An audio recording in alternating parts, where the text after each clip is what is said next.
really warming up now, isn't it? There's only one rule in this jungle. When the lion's hungry, he eats. Hey everybody, we're back and we are seeing The Gentleman. We're gonna keep it pretty short. What are you gonna give it out of 10 as a prediction number? I'm hoping it's gonna be an 8. Ooh. I know, I usually start at 7 and I'm like, Cass, you need to kick it up a notch, show the people you mean business. I like it. I'm gonna go 7.7. Oh, 7.7. I'm getting funky. Budget movie thing. I don't know, he's What? selling a business, it's gangsters. He's got like a weed farm. Stuff. McConaughey's got some weed. Imagine that. And in this day and age, you would think he could do it legally. But he runs like an illegal farm for marijuana. And then people try to like buy him out and he's like, I'm not for sale. I'm a lion and the lion eats. Ah! That was in the trailer. Yeah. And Hugh Grant's in there. And some other, Sons of Anarchy is in there. The whole cast. Charlie, the whole cast. They all have little glasses on. All of Sons of Anarchy is in there. And they're all British now. I'd watch that. I should have that.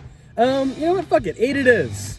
8 all. You said 8 too? It's 88. Crazy 88. We're all around. You saw Aladdin. That was Guy Ritchie. Have you seen the Robert Downey Jr. Sherlock Holmes? No. Okay. And then like the more obscure ones is like movies like Snatch, which is a movie that I watched way too many times on DVD as a teenager. Brad Pitt being like a gypsy boxer, and Jason Statham is in there, and they're trying to find a diamond. It's a whole goofy black comedy that I enjoyed, but it's a deep cut, and I'm very nostalgic for that kind of like style. Rock and Roller is another one that people are probably like, that movie is shit, but I enjoy them because like they're like pulpy action stylized movies. So we're not gonna waste any more time. We'll be right back. Give it crazy 88. Crazy. Well, Matthew McConaughey. Hugh Grant. Do you like Hugh Grant? I feel like you probably have seen those Paddington movies. Have you seen Paddington? The first one. Are they good? It was good. I hear 2 is good and 1 is dumb, and I don't know. Why? Everyone kind of said like 2 is great and 1 is like, Really? And I'm like, yeah, really? you didn't think there would be a sequel that people would be like, guys, you need to see this. We'll watch it. I'd watch Paddington 2. No Paddington 1. Just 2. No Paddington 1. Yeah, I get it. He's a bear. And he likes marmalade. That's what Does he? That's adorable. Is he British? He's probably British. He's British. He's British. They're all British. Oh my god. Alright guys. Alright, We'll see you later. We'll see you later. On the Cheerio. flip side. Auto chop. Let's go. Let's go. See the chops. Alright, so we're back. We just saw The Gentleman. What did we go in with? Oh, that's right. I had like the 7.7 prediction, and what did you say, an 8? I gave it an 8. And what do you say now? What say you? What say you? Debating on bumping it up to a 9, but I haven't fully Ah, decided. I know. she likes the British witty crime It was quite comedy.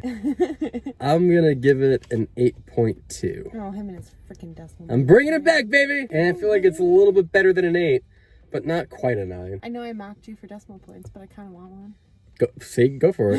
Alright, I'm gonna bump you up a little bit. I give it an 8.4.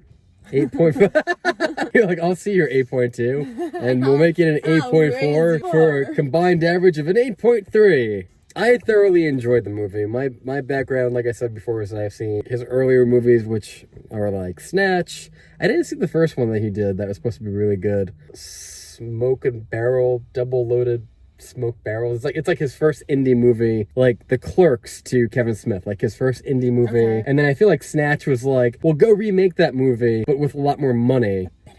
Yeah, but better. And I enjoyed that movie. I never got around to seeing the original one. But I do like that style. I do like Snatch. I do like Rock and Rolla a little bit. And I like I like half the movies he does, because the one half that he does do are good, and the other half are shit. So it's kind of like a mystery box, but when he's good, he's good. I don't know if that's like the worst backhanded compliment, but you know what? At least like a formula, like every third movie's back. Kind of. Every other movie's back. I would say that when he goes back to this genre of, we're in the UK and we're doing British crime comedy with a bit of humor, and it's kind of like a caper. I think that's his lane, that he should stay in that lane. I think when you go into like The Man from U.N.C.L.E. or I don't know, Sherlock Holmes is good. The sequel was kind of bleh.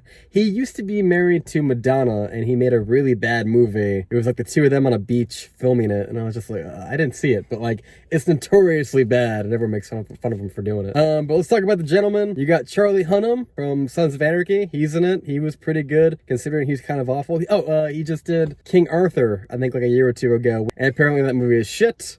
So you never know what you're gonna get with Guy Ritchie. I liked Aladdin, the live action one. I could see why people, yeah.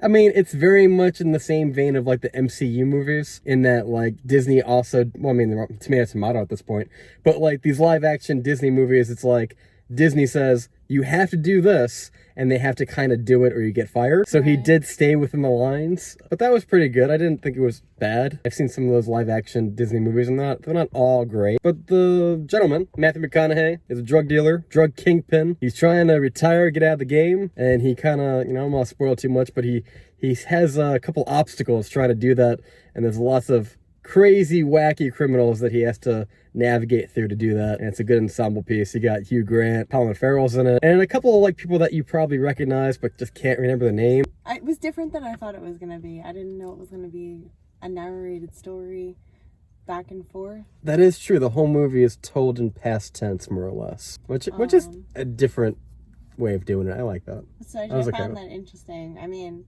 I kind of looked into it enough that I knew that it was going to be Matthew McConaughey and trying to sell his business and make that all work, and that the other actors that they kind of highlighted to sell this movie were going to be involved, but I didn't know exactly. They definitely did a lot of the stuff that they did in the commercials, but it didn't give it away to the point where you knew how they were going to set everything up. On the upside, the last final act doesn't seem to do that. It didn't seem like there was anything from the final act that was in the trailer where I was like, oh, well, duh. Sometimes they do that in trailers, and then you're watching the movie knowing there's only like maybe like 20 minutes left, and I'm like, well, they didn't do this scene yet, so I guess we're going to do that, and that's going to be the ending. And it's kind of like, And those tend to be bad movies, and they're trying really hard in the marketing. Everyone was pretty good. The dialogue is kind of what drives these movies. They're usually pretty witty. They do drop the C word a lot, so if that's not your cup of tea, now you know. Or your cup of tea. And there is lots of cups of... They all drink tea. They all drink tea. Yeah, I guess that's true. Is that like their coffee? Like they... Yes. Like they just... Like their Starbucks, like it's all tea? They have tea time.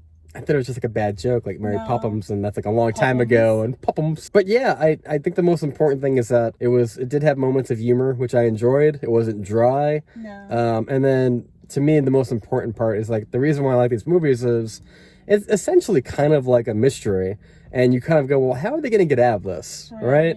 Or what's the payoff going to be, or how is it going to tie together? Because a movie like this can easily fall apart if it doesn't tie together, and then like the big ending is kind of like, well, that was convoluted as like shit. Like, what did I just watch? And then credits. This movie seemed to kind of pay everything off, tie off loose ends, and then when I left, I didn't feel like, huh? So I do enjoy that in a movie.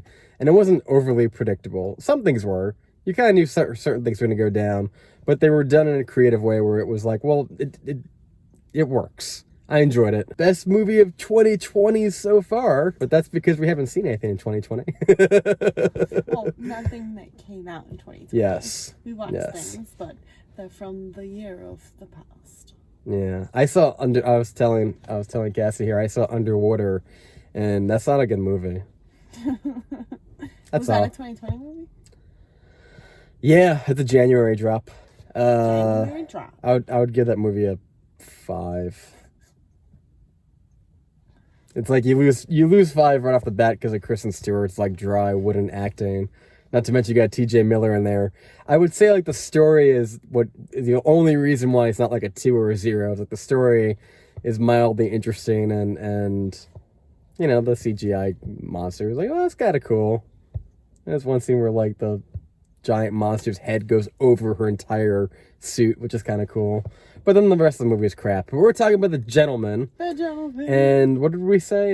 You gave it an 8.2 and I gave it an 8.4. Right, for a combined 8.3. Four numbers. So guys, go check out The Gentleman. It's definitely not his best movie, but it definitely does make the side of his good back to basics movies of being like a crime caper comedy, which is dark and witty and very British, or at least UK, which is, like I said, it's his lane that he should stay in.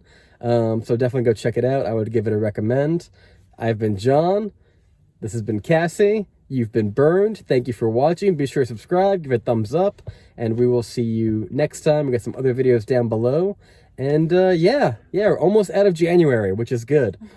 Which is good, because that means the movie's going to get better, and we'll probably have more of these videos up. Because for January, I'm like, I don't know, let's do a different kind of video. Let's go do a Blu-ray hunt or a video essay or something. Anything to not go see, I don't know, Like a Boss or Doolittle.